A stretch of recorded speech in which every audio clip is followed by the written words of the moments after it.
Donc, bonjour à vous tous et merci beaucoup de venir à notre assemblée ce matin et surtout d'ouvrir nos cœurs au message de la parole de Dieu. Cherchons ensemble un texte biblique qui nous présente un élément stratégique. J'ai parlé de fidélité, j'ai parlé d'être assidu aux réunions. Puis là, nécessairement, quand je dis ça, là, je ne parle pas de ceux qui doivent travailler le dimanche, de ceux qui ont des situations qui se produisent. Ça, on comprend ça, on va en vacances, il y a de la mortalité, il y a différentes situations. Mais je parle de faire ce choix-là, de décider autant que cela dépend de moi, je vais être à l'Église et je vais me discipliner pour pouvoir être un bon membre de l'Assemblée locale. Et ici, j'aimerais vous présenter un élément qui est stratégique, un élément qui nous est présenté dans cette nouvelle vie-là que nous avons en Jésus-Christ. Je vous invite à tourner dans Éphésiens, chapitre 5. L'Épître aux Éphésiens au chapitre 5. Alors que l'apôtre Paul aborde la question de la marche chrétienne, alors qu'il parle des chrétiens en tant qu'assemblée et de la nouvelle vie qu'ils ont expérimentée, Éphésiens chapitre 4, 5 et 6, le contexte, c'est le contraste entre l'ancienne vie d'autrefois et la nouvelle vie depuis qu'on est sauvé. Ma fille Mélanie m'a écrit ce matin, elle dit, papa, elle dit, quand ça parle là, que Dieu allait donner un nouveau cœur et une nouvelle vie à une personne, c'était-tu juste pour les Juifs ou ça nous parle vraiment d'une promesse concernant la nouvelle alliance? J'ai dit, va dans 2 Corinthiens chapitre 3. Et là, on parle de l'œuvre de la loi, la lettre qui tue, mais l'esprit dans la nouvelle vie en Jésus-Christ qui nous vivifie. Donc, les Juifs avaient juste les commandements et les exigences de Dieu sans la nouvelle vie. Mais là, Dieu a dit, écoute, je vais faire quelque chose de plus grand dans l'avenir. Je vais te permettre d'avoir mon esprit et d'avoir ce nouveau cœur-là, ce nouvel homme-là pour accomplir ma volonté. Et vous allez voir, la présence de l'esprit, c'est stratégique. C'est le plan de Dieu, c'est primordial pour nous permettre d'accomplir la volonté de Dieu. Dans notre service pour le Seigneur, dans notre marche avec notre Dieu, dans notre ministère au milieu de son assemblée locale, le Saint-Esprit est clé en toutes choses. Il est essentiel, il est primordial, il est vital, et c'est ce qu'on a vu tout à l'heure. Pierre dit, celui qui accomplit un ministère, qu'il l'accomplisse avec la puissance que Dieu a pourvue pour pouvoir le faire. Et quand on est sauvé, on a l'Esprit de Dieu, on a toute la puissance et la capacité pour accomplir la volonté de Dieu. Un auteur nous a dit, quand il s'agit de l'Esprit tout-puissant de Dieu, ne dites jamais, chrétien, je ne peux pas. Parce que si Dieu m'appelle à une chose, si Dieu me guide dans un ministère, alors toute la possibilité est là par l'Esprit de Dieu. Éphésiens chapitre 5, dans ce contexte ce matin, à partir du verset 15. Éphésiens chapitre 5 au verset 15. L'apôtre Paul, puis nécessairement la parole de Dieu nous dit, prenez donc garde afin de vous conduire avec circonspection. L'expression veut dire avec un grand sérieux. La vie chrétienne, c'est sérieux. De marcher avec Dieu, c'est sérieux. D'accomplir les œuvres que Dieu a préparées d'avance pour chacun de nous avec les dons qu'il nous a donnés, c'est sérieux. Donc, prenez donc garde, veillez sur votre cœur. Ouvrez votre cœur pour vraiment dire, oui, je veux servir le Seigneur. Je veux accomplir le plan de Dieu.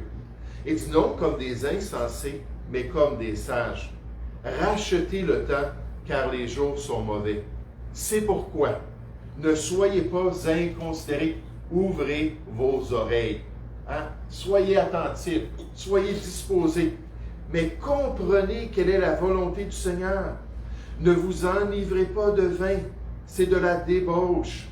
Soyez au contraire remplis de l'Esprit alors qu'il nous parle de ce rôle-là dans l'Église et dit, on a besoin de quelqu'un dans notre vie et c'est l'Esprit de Dieu. Entretenez-vous par des psaumes, par des hymnes et par des cantiques spirituels, chantant et célébrant de tout votre cœur les louanges du Seigneur. Rendez continuellement grâce à Dieu le Père pour toutes choses, au nom de notre Seigneur Jésus-Christ, vous soumettant les uns aux autres dans la crainte de Christ. Wow, quel beau passage! Quel texte biblique extraordinaire! On pourrait faire une mini-série à travers toutes les instructions qu'on voit ici, mais je veux vous résumer ça en 3 réalités. La première chose que je veux qu'on puisse remarquer, c'est que dans ce passage-là, il y a des impératifs. Il y a des impératifs quant à notre vie chrétienne, des impératifs quant à notre service pour Dieu, quant à notre rôle dans l'Église de Jésus-Christ. Des impératifs, c'est des commandements. Dieu nous commande de le servir. Dieu nous commande de prendre les choses à cœur. Dieu nous commande de suivre sa volonté, de suivre sa parole, de se soumettre à son plan. Il faut être comme Job, puis il faut apprendre à faire plier notre volonté aux paroles de sa bouche. Et remarquez, Job a dit, j'ai fait plier ma volonté. Et la volonté, c'est un des aspects de notre cœur. Dans les Écritures, on parle des émotions de notre cœur, les sentiments de notre cœur. Dans les Écritures, on parle de la réflexion de notre cœur, de l'intellect de notre cœur. Et dans les Écritures, on parle de la volonté du cœur. J'aimerais vous dire qu'en tant que chrétien, l'aspect de la volonté, bien souvent, c'est l'aspect qui est le plus faible. Pas chez tous, il ne faut pas généraliser, mais souvent, quand on parle aux gens, c'est l'aspect qui est le plus faible. Parce qu'on va se baser sur peut-être de faux raisonnements. Jacques chapitre 1, verset 22 nous dit, on va raisonner, mais on ne soumettra pas notre raisonnement à la parole de Dieu. Des fois, je parle avec des chrétiens, puis un chrétien va faire une déclaration, « Oh oui, mais ça c'est pas grave, ça. » Puis je dis rien. Il ne m'a pas demandé mon avis. Les Québécois, des fois, on est trop prompts à donner notre avis gratuitement. Je dis rien. Mais tout de suite, dans ma pensée, c'est qu'est-ce que la Bible dit sur la question? La personne fait une déclaration comme ça, mais pour moi, je dis oui, mais est-ce que la Bible parle de ce sujet-là? Puis il faut absolument renouveler notre intelligence. Romains 12, versets 1 et 2, de changer notre manière de raisonner. Donc, des fois, ça peut être un problème, ça, chez le chrétien. Il n'a pas encore l'expérience de la parole. Il n'a pas encore sondé les Écritures. Il n'a pas encore examiné ce qui plaît au Seigneur. Et quand il pense, ce n'est pas nécessairement le plan de Dieu. D'autres chrétiens, c'est les émotions, les sentiments. Il y a des grands mystiques parmi les chrétiens. Puis là, tout va dépendre de comment je me sens. C'est pas le dimanche matin, je devrais honorer le jour du Seigneur puis la maison de Dieu en venant à l'Église. C'est ça que Dieu dit dans les Écritures. D'être fidèle, d'être assidu. Non, c'est comment est-ce que je me sens. Je sais que des fois, il y a des chrétiens qui vont dire ça. Bien là, ce matin, oui, je sentais que c'était mon rôle. Puis ils vont venir à l'Assemblée. Moi, ça a peu d'importance. La plupart du temps, une autre confession ce matin, je me sens pas prompt à venir à l'Église. J'ai toutes sortes de préparatifs à faire. Je viens ici, j'installe des choses. C'est un ministère, c'est un appel, c'est une vocation. Puis je suis heureux de le faire. Mais des fois, j'ai tout simplement pas les sentiments qui sont là. Je dis, Seigneur, bénis. À chaque fois qu'on s'en vient en auto, on prend un temps dans la prière, en me levant nécessairement, puis alors que je me prépare, je prends un temps dans la prière, mais avec ma famille, avec mon épouse, je dis, bénis notre réunion. Mais ça n'a rien à faire si je me sens comme ça ou non. Moi, je dis, Seigneur, tu dis que ton Église, c'est important. Tu as versé ton propre sang pour la racheter. Et moi, je vais être présent pour être une bénédiction. Mais le dernier aspect, c'est l'aspect de notre faiblesse pour bien des chrétiens, c'est l'aspect de la volonté. Je fais cela, même si ma pensée, même si mes sentiments ne sont pas en accord, je fais cela parce que Dieu me dit de le faire. Ce qui est intéressant, c'est qu'on grandit dans les voies du Seigneur. Si quelqu'un dit ce matin, oui, mais j'ai des problèmes avec mes sentiments, j'ai des problèmes avec comment je me sens, mais Dieu peut nous changer pour qu'on gère notre volonté, peu importe les autres aspects de notre vie. Donc, il faut faire plier notre volonté au Seigneur pour accomplir son plan. Remarquez ces impératifs au verset 15. Dans tout le passage, c'est un commandement après l'autre. Il y en a 600 dans le Nouveau Testament, 613 dans la loi de Moïse, 600 dans le Nouveau Testament. Dieu, c'est un Dieu qui aime qu'on lui obéisse, qu'on prenne les choses à cœur. Il dit, prenez donc garde. Verset 15, le premier impératif. Afin de vous conduire avec circonspection, non comme des insensés, mais comme des sages.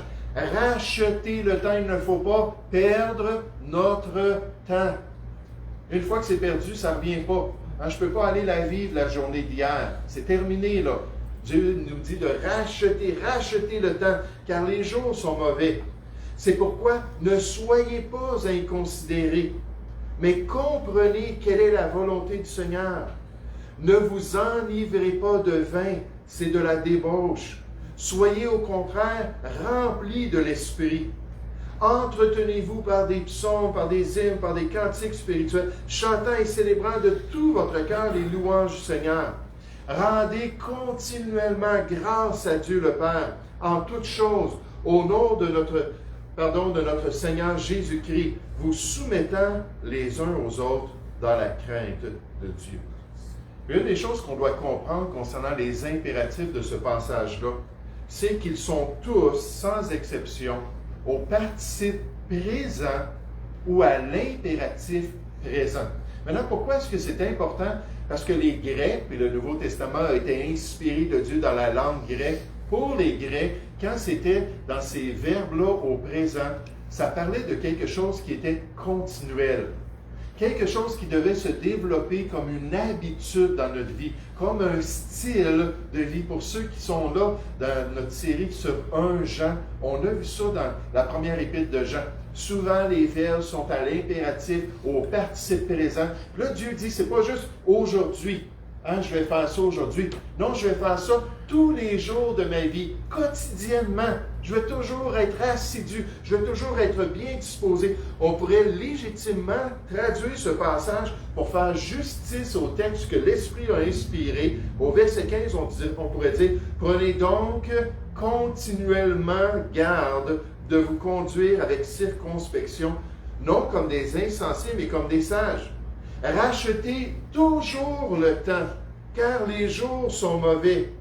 C'est pourquoi ne soyez jamais inconsidérés, mais comprenez sans cesse quelle est la volonté du Seigneur. » Et c'était un outil très puissant dans la langue grecque. Verset 18, « Ne vous enivrez absolument pas de vin, c'est de la débauche. Soyez continuellement, au contraire, remplis de l'Esprit. » C'est notre responsabilité. Entretenez-vous sans cesse par des psaumes, par des hymnes, par des cantiques spirituels, chantant et célébrant de tout votre cœur les louanges du Seigneur. Rendez continuellement grâce à Dieu le Père pour toutes choses au nom de notre Seigneur Jésus-Christ, vous soumettant les uns aux autres dans la crainte de Christ. À chaque fois qu'on voit des impératifs, à chaque fois qu'on voit des instructions, à chaque fois qu'on voit des commandements dans la parole de Dieu, la question qui devrait venir dans notre cœur, c'est est-ce que je suis prêt à me soumettre? Est-ce que je suis prêt à grandir en grâce en suivant les instructions de Dieu, en laissant le Seigneur me transformer? Est-ce qu'on voit l'importance de vivre quotidiennement selon la parole de Dieu, selon sa volonté? Allons-nous placer notre service chrétien dans les grandes priorités de notre vie? Parce que Dieu nous dit que c'est quelque chose qui devrait faire partie de notre style de vie. Ça, on le voit chez certains chrétiens, on voit chez certains enfants de Dieu, que vraiment, le dimanche, ils sont comme cela, et le lundi, ils sont comme cela, de la même manière, et le mardi, mercredi, jeudi, vendredi, samedi, puis encore le dimanche, ils ne viennent pas juste pour mettre une belle façade, puis essayer d'être saints pendant le dimanche.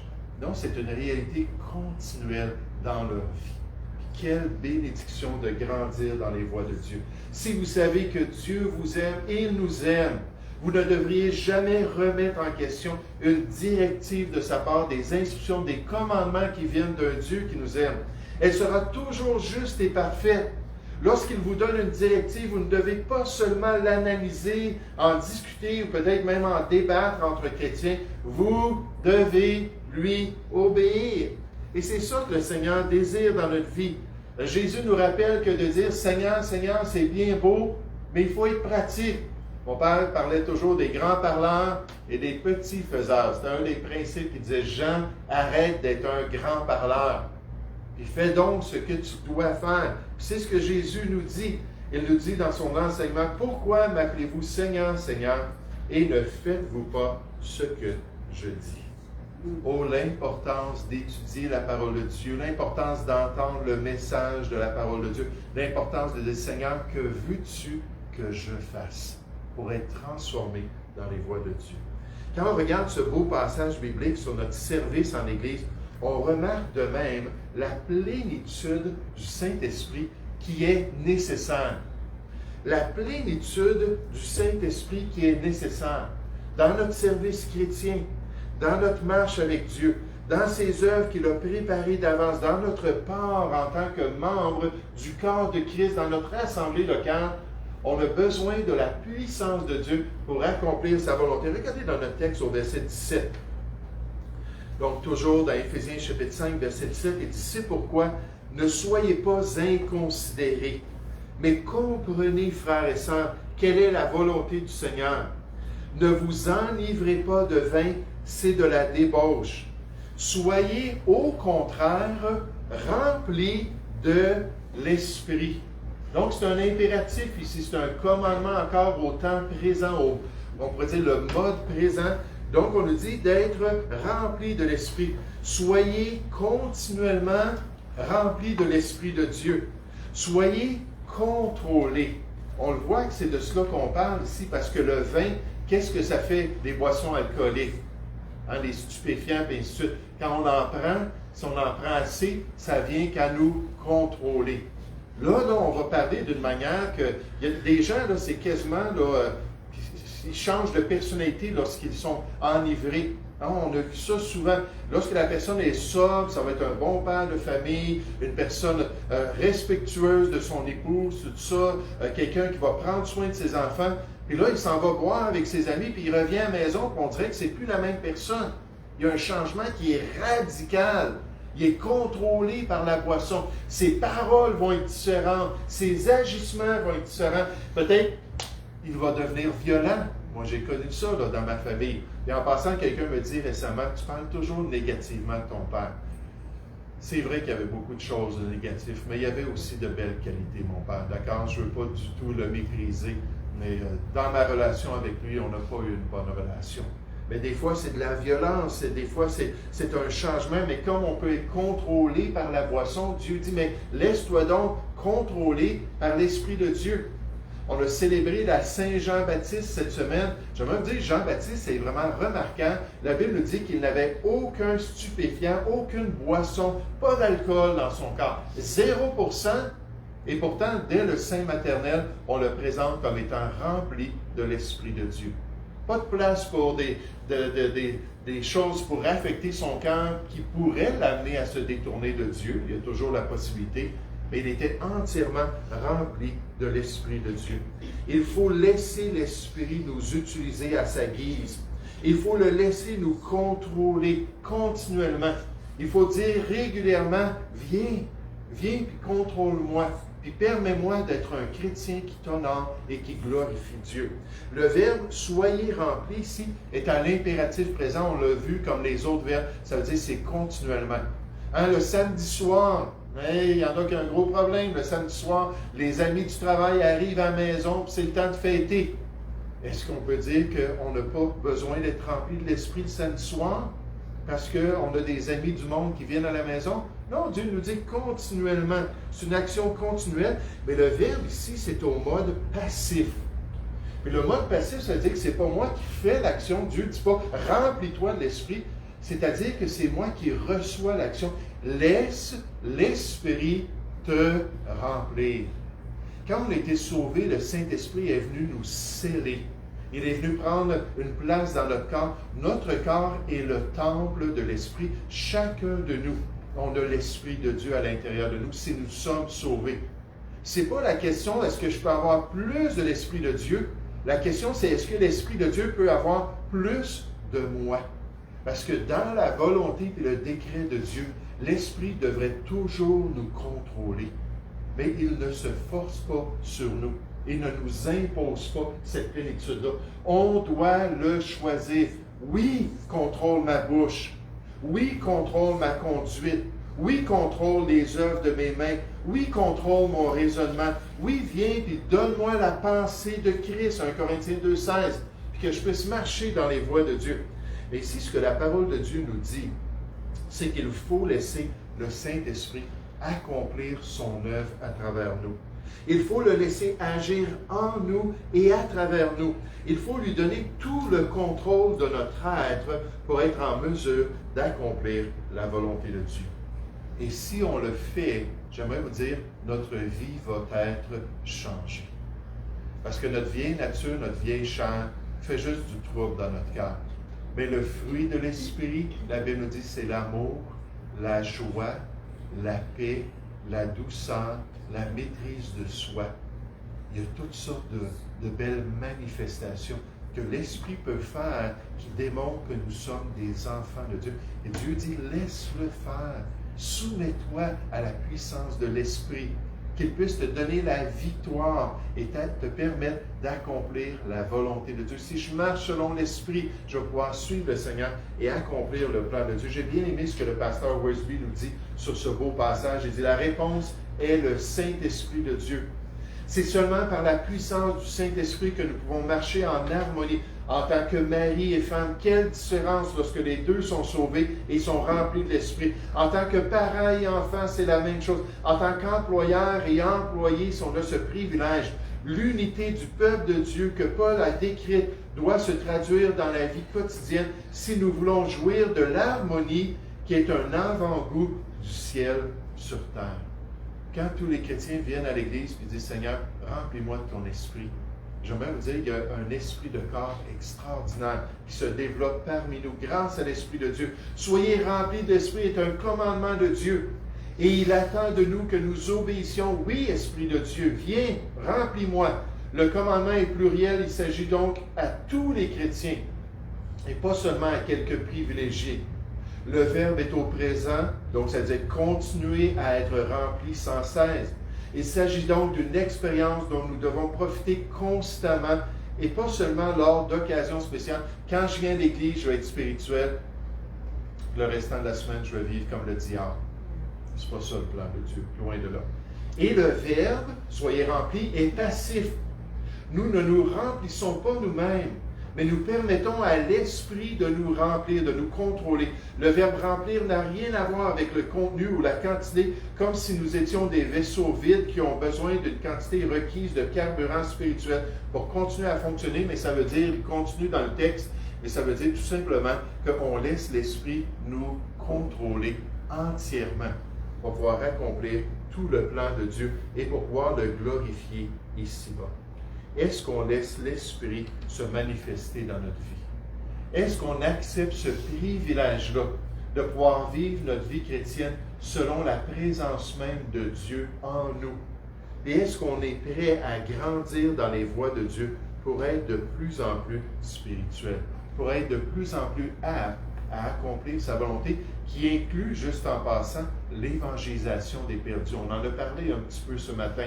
Mais la Bible nous dit concernant le Saint-Esprit, mais vous recevrez une puissance, le Saint-Esprit survenant sur vous, et vous serez mes témoins à Jérusalem, dans toute la Judée, dans la Samarie et jusqu'aux extrémités de la terre. Tout est basé sur la présence de l'Esprit en nous, que ce soit notre service chrétien quotidien, que ce soit l'évangélisation des perdus, que ce soit notre temps de communion avec les enfants de Dieu. C'est toujours l'Esprit de Dieu qui nous donne la capacité. Et je trouvais ça très intéressant. Un de mes héros personnellement, c'est le grand missionnaire Hudson Taylor, qui a travaillé un peu en Inde, mais surtout environ 40 ans en Chine. Et Hudson Taylor a été utilisé du Seigneur d'une manière extraordinaire pour développer l'œuvre qui existe encore, toute l'œuvre missionnaire qu'il a débutée. Il y a eu toutes sortes d'autres tentatives de développer une œuvre en Chine, mais son œuvre existe encore. Puis il a été grandement utilisé du Seigneur, mais il rend témoignage qu'au début de son service là-bas, alors qu'il prêchait l'Évangile, alors qu'il partageait la bonne nouvelle, qu'il n'y avait aucun effet. Et c'est comme mes paroles là, arrivaient, là, puis tout, ça tombait à terre sans changer le cœur. Il disait, je sais que c'est la puissance de Dieu, l'Évangile, je sais que c'est le message qui transforme les cœurs, j'ai été sauvé moi-même. Et là, il a commencé à chercher la face de Dieu. Comment ça je suis si faible, Seigneur? Comment ça que mes paroles n'ont pas d'impact? Comment ça se fait que les gens ne sont pas convaincus et ne se tournent pas vers Jésus-Christ?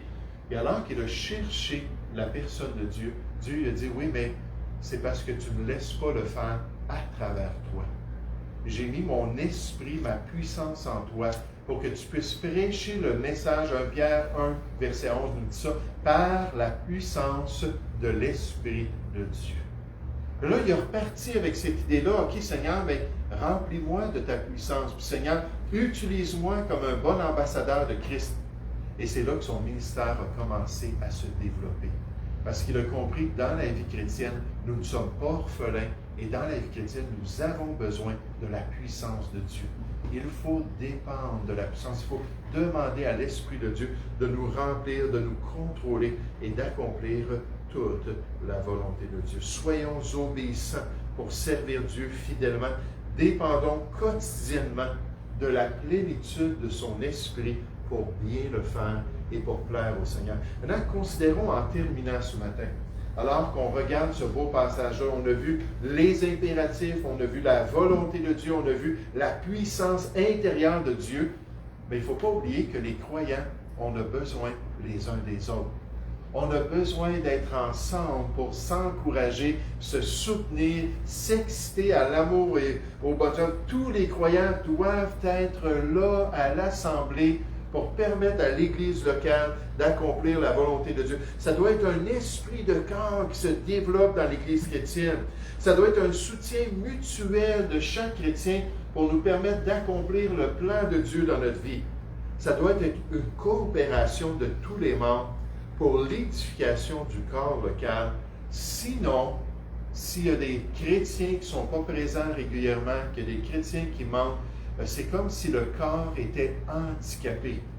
Parce que les Écritures nous disent que tous les chrétiens ont un rôle à jouer, puis ont des dons pour l'édification et la croissance de l'Église de Jésus-Christ. Il y a plusieurs passages qui nous parlent de cela, puis qui montrent qu'on est important, chacun de nous. Et je pensais à ça, une personne handicapée.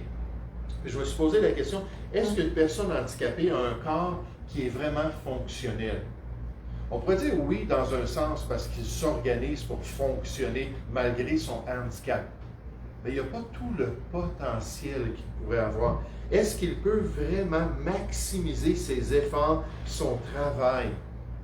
C'est impossible sans tous ses membres. Là, à la lumière de ça, je me suis dit, mais nous, c'est la même chose pour nous, en tant qu'assemblée. Moi, je suis là en tant que pasteur, puis je suis juste en train de synchroniser toutes les personnes qui sont disponibles. Peut-être le 10% des gens qui vont faire le 90% du travail. Je suis là pour synchroniser ça.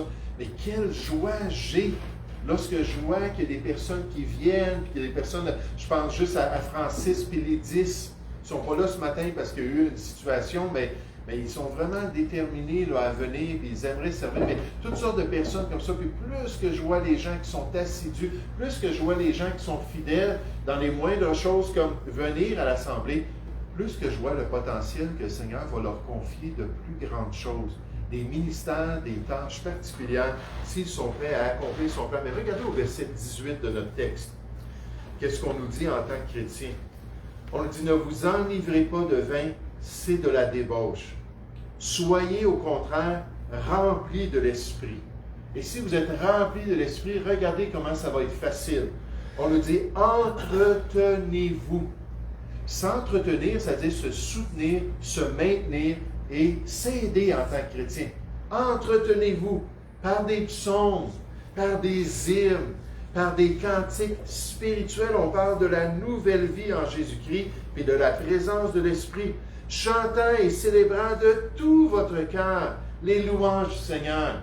Et j'aimerais vous dire, quand les gens chantent dans l'assemblée, puis je vois qu'il y a de l'entrain, puis je vois, des fois, c'est quand on a quelques visiteurs, je ne sais pas pourquoi, là, moi, ça m'affecte, puis ça affecte les autres personnes, puis là, wow, ça chante fort, puis je vois les gens qui sont contents, puis après la réunion, tout le monde parle ensemble, puis des fois, je dis à mon épouse, wow, vraiment, on est resté longtemps, des fois, c'est le matin, des fois, c'est le soir.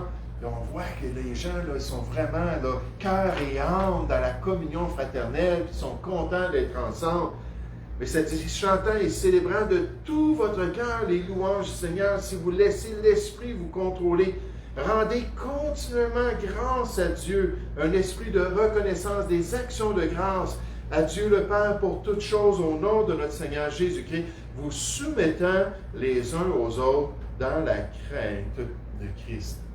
Et là, on fait partie de la solution. Il y a une de deux options. On fait partie du problème ou on fait partie de la solution dans l'Église locale. Et moi, je prie que Dieu m'aide à faire partie de la solution. Que je ne sois pas une entrave pour ce qu'il veut faire. Que je ne sois pas un problème dans son Église, mais bien au contraire. Et là, on va pouvoir grandir tous ensemble. On va pouvoir aimer l'Assemblée. On va pouvoir être de ces chrétiens-là qui n'abandonnent pas leur assemblée. Même à l'époque apostolique, comme c'est la coutume de quelques-uns, mais qui s'exhortent réciproquement les uns les autres. Et cela d'autant plus qu'ils voient s'approcher le jour, alors que les ténèbres s'épaississent, alors qu'on voit les valeurs judéo-chrétiennes disparaître de la société. J'aimerais vous dire, on devrait de moins en moins rechercher être avec les non-sauvés et avoir des amis avec des inconvertis. Moi, je pense qu'on devrait de plus en plus trouver notre amitié et notre soutien dans l'Église de Dieu, alors que les choses avancent dans le monde qui nous entoure, alors qu'on veut accomplir la volonté de Dieu et toujours avec l'aide de l'Esprit de Dieu. Dans Éphésiens chapitre 4, Paul dit « Vous efforçant de conserver l'unité de l'Esprit par le lien de la paix. » Là, on vient pour marcher humblement les uns avec les autres, pour se supporter. Dans les versets précédents, ça nous dit de se supporter les uns les autres, d'avoir de l'amour les uns pour les autres, puis de voir la grande famille de Dieu comme un élément stratégique. Un élément qui est central dans ma vie, un élément qui est tellement important. Si on fait ça, on va accomplir le plan de Dieu pour son assemblée.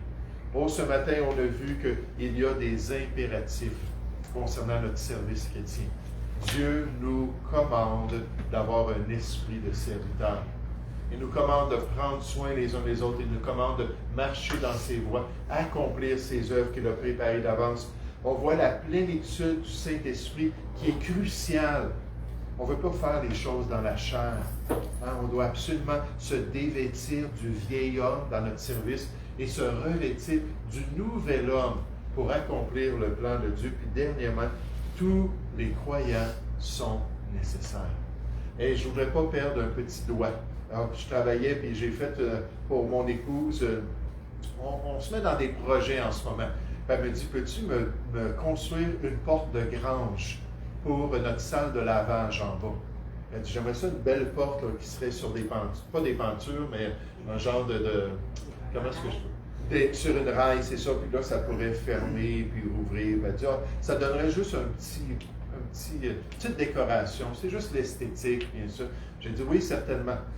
Là, je suis en train de percer avec une grosse bite à travers tout le bois de la porte, mais j'avais ma main en dessous. Je n'ai pas réalisé qu'une fois que je passerais le bois, que ça s'en irait en dessous. Puis là, la grosse bite est venue prendre ma bague, et est venue m'ouvrir le doigt comme ça. Puis là, finalement, on a collé ça, on a tapé ça, puis ça a guéri, tout ça. Mais la bague, il a fallu que je la fasse réparer. Ça a coûté quelques centaines de dollars, c'est pas long, hein? Mais je me suis dit, imagine, là, si je travaille avec des scies régulièrement, une scie ronde, bien sûr, si je m'étais coupé un doigt. Hey, je l'aime ce doigt-là. Je veux pas qu'il s'en aille. Hein? C'est pratique pour travailler, c'est pratique pour dactylographier. Je pourrais même pas, moi j'ai le doigté, là, puis je m'en vais sur le clavier, puis je pourrais même pas m'imaginer, là, c'est vrai, j'ai plus ce doigt-là. Fait que là, il faut que je le fasse avec mon autre doigt. Ce que je suis en train de dire, je vais être cocasse un peu en le disant, mais on est tous importants. Tous les membres du corps sont importants. Si on prend ça à cœur en marchant avec le Seigneur, on va accomplir sa volonté. Nous allons prier ensemble. Oui, Père Céleste, on veut te remercier ce matin pour ce beau passage des Écritures, Père. Je veux vraiment te louer pour ces instructions que tu nous donnes dans la nouvelle vie en Jésus-Christ. Et Père, j'aimerais te demander que tu puisses nous permettre de prendre ces choses à cœur. Tu ne veux pas que nous soyons inconsidérés. C'est-à-dire qu'on s'en fout. Ça a rentré dans une oreille, ça a sorti dans l'autre, ça n'a pas changé notre cœur. Ça, c'est pas ça ton plan. Tu veux qu'on comprenne ta volonté. Et Père Céleste, j'aimerais te demander que tu puisses nous aider à gérer notre volonté avec ta parole. à serrer ta parole dans notre cœur comme n'abandonnez pas votre assemblée. Et Seigneur, de vraiment prendre à cœur de pouvoir être cet instrument-là entre tes mains, qui vient dans ton Église et qui met au service des autres les dons qu'on a reçus. Et Père Céleste, aide-nous à laisser l'Esprit nous contrôler. Il voudrait le faire en tout temps, continuellement, qu'on puisse marcher selon l'Esprit avec cette nouvelle vie-là, cette nouveauté de vie, mais il ne s'impose pas. Aide-nous à avoir des cœurs purs, aide-nous à avoir des pieds lavés pour qu'il puisse se manifester de plus en plus, pour que son beau fruit soit une réalité quotidienne. Oh, cet amour, cette joie, cette bonté, cette douceur, cette maîtrise de soi. Oh, c'est extraordinaire de pouvoir marcher selon ton esprit. Et Père Céleste, en tant que chrétien, aide-nous à voir qu'on a besoin des autres chrétiens. Tu ne nous as pas appelés à vivre notre vie chrétienne en solitaire. Puis aide-nous à faire de beaux choix pour pouvoir accomplir ta volonté. Aide-nous à grandir dans tes voies, nous te prions, au nom du Seigneur Jésus. Amen. Je vais vous demander de vous lever alors que Claude, oui, s'il vous plaît.